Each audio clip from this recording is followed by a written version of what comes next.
নমস্কার বন্ধুরা, শ্বশুর বৌমা রান্নাঘর অ্যান্ড ব্লগ চ্যানেলে সকলকে স্বাগত। আজ আমি ওলের একটা নিরামিষ দুর্দান্ত স্বাদের রেসিপি করে দেখাবো, যেটা করতে নাকি কোনো রকম ঝামেলা নেই আর খেতেও কিন্তু ভীষণ সুস্বাদু হয়। তাহলে চলুন রেসিপিটি কি করে করব সেটাই দেখে নেওয়া যাক।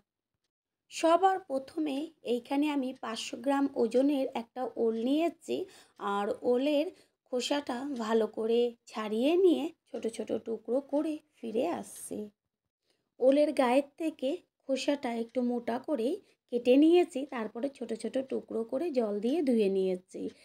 এরপর ওল জলে আমি সিদ্ধ করতে দিয়েছি। আর সিদ্ধটা কিন্তু খেয়াল রাখতে হবে 60% মতন সিদ্ধ করলেই হয়ে যাবে, বেশি যেন সিদ্ধ না হয়ে যায়, তাহলে গলে যাবে। আর ওলটা সিদ্ধ করার সময় কিন্তু অবশ্যই লবণ দিয়ে সিদ্ধ করবেন।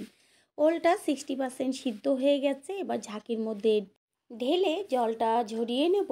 আর গ্যাসের ওভেনে কড়াই বসিয়ে কড়াইটা আগে গরম করে নিতে হবে। তারপরে এর মধ্যে দিয়ে দিচ্ছি সাদা তেল। এইখানে আপনারা সর্ষে তেলও ব্যবহার করতে পারেন। তারপরে এর মধ্যে দেব হলুদ। গ্যাসের ফ্লেম লোতে রেখে দিচ্ছি কালারের জন্য হালকা লঙ্কার গুঁড়ো, এটা হচ্ছে কাশ্মীরি লঙ্কার গুঁড়ো। তারপরে এর মধ্যে দিয়ে দেব ভাপিয়ে নেওয়া ওলের টুকরোগুলো, দিয়ে হালকা লালচে করে ওলটাকে এপিট ওপিট করে গ্যাসের ফ্লেম হাই টু মিডিয়ামে রেখে ভেজে নিতে হবে। দেব হাফ চা চামচের থেকেও একটু কম লবণ, যেহেতু ভাপানোর সময় আমরা সামান্য একটু লবণ দিয়ে ভাপিয়ে নিয়েছিলাম, সেই কারণে। ওলটা ভাজা হতে হতে আমি অন্যদিকে একটা মশলা তৈরি করব, সেটা কি দেখে নেওয়া যাক। মশলার জন্য আমি এইখানে 2 চা চামচ কালো সর্ষে, 2 চা চামচ হলুদ সর্ষে, কাঁচা পাকা লঙ্কা, ঝালটা আপনারা নিজেদের পরিমাণ অনুযায়ী দেবেন, আর হচ্ছে নারকেল। এইখানে আমি একটা গোটা নারকেলের থেকে অর্ধেক নারকেল নিয়েছি। এবার একসাথে অল্প করে জল দিয়ে পেস্ট করে নেব। মশলা করে নিতে নিতে এইদিকে আমাদের ওলটাও কিন্তু ভাজা হয়ে গেছে। দেখিয়ে দিচ্ছি ওল কিন্তু সিদ্ধ হয়ে গেছে, যেহেতু ভাপানোর সময় 60% সিদ্ধ করে নিয়েছিলাম, সেই কারণে। এবার ওলটা কড়াই থেকে তুলে নেব। আর ওই কড়াইতেই দিয়ে দেব সর্ষের তেল। বেশি কিন্তু তেলের প্রয়োজন নেই, যেহেতু তেলে আমাদের ওলটা ভাজাই আছে। তারপরে এর মধ্যে দিয়ে দিচ্ছি গোটা শুকনো লঙ্কা আর হচ্ছে কালো জিরে। গ্যাসের ফ্লেম লোতে রেখে 20 থেকে 25 সেকেন্ড ফোড়নটাকে ভেজে নেব। আর ফোড়নের থেকে সুন্দর গন্ধ বেরোলে এর মধ্যে দিয়ে দেব কুচিয়ে নেওয়া টমেটো।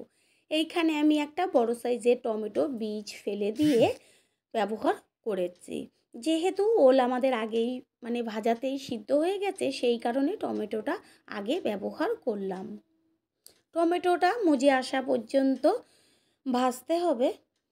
টমেটো কিন্তু মজে গেছে, কাঁচা গন্ধটাও চলে গেছে। এইবার যে নারকেল আর সর্ষে কাঁচা লঙ্কা পেস্ট করেছিলাম, সেই পেস্ট এবার তেলের মধ্যে দিয়ে দেব।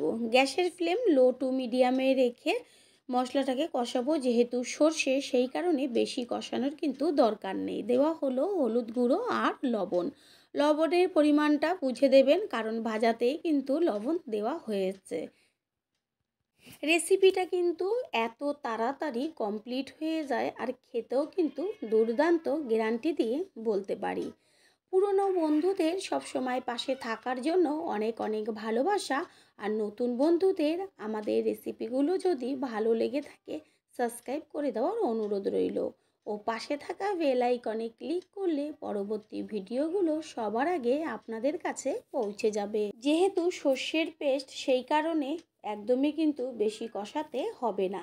এরপর এর মধ্যে দিয়ে দেওয়া হলো ভেজে নেওয়া ওলগুলো, দিয়ে মশলার সাথে মিশিয়ে নেব। গ্যাসের ফ্লেম লোতে রেখে 1.5 থেকে 2 মিনিট কিন্তু ওলটা মশলার সাথে একটু কষিয়ে নিতে হবে। তারপরে এর মধ্যে দিয়ে দেব উষ্ণ গরম জল। জলের পরিমাণ একদম কম দিতে হবে, যেহেতু ওল কিন্তু সিদ্ধ।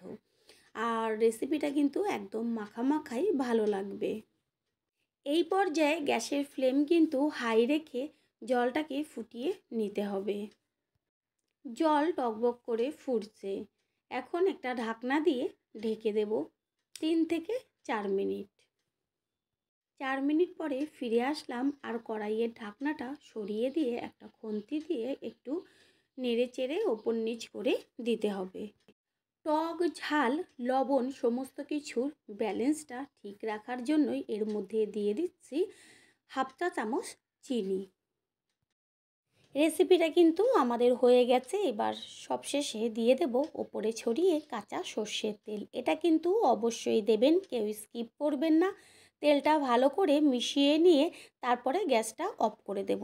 আর রেসিপির টেস্টটা আর একটু বাড়াবার জন্য দেব কুচিয়ে নেওয়া ধনেপাতা।